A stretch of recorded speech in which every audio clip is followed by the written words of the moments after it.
Now we move forward to the next step. Before you run Analysis and Design, we have to check the Analysis and Design setting. Click on the Design setting. This is the default setting. Run further analysis. Check with the alpha critical. If alpha critical greater than 10, you can use the first order analysis. It's enough for this structure for the non-sphere or press member or press frame. If the alpha critical less than 10, you should use the P data option to run second order analysis in Tekla Structural Designer. This will be alert you at the left corner when this structure need to run in P data analysis or in the first order analysis. You can keep it in the default first order analysis.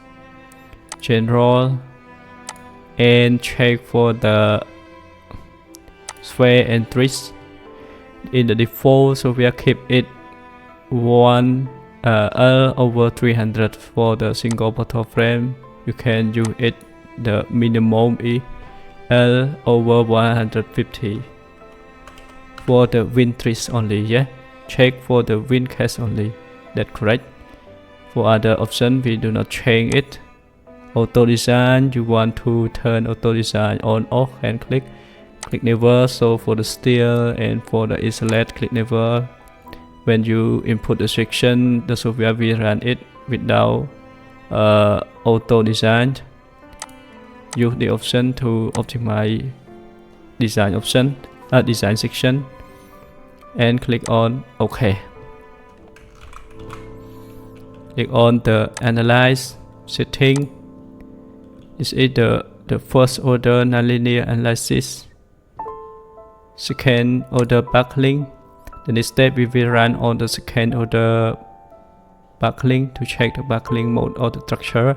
The maximum number of interaction you can change it, and the total number of mode.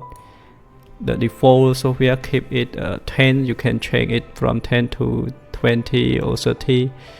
But for me, the total number of mode 10 is enough. You can check it for the first mode, second mode, and third mode. The first mode is gravity mode, and the second mode, the lateral mode in the X direction, and the third mode, the lateral load in the Y direction, or backlink mode in the Y direction. Or the first mode is the backlink of the gravity load, and the second mode backlink due to the X direction. Yeah. Click OK.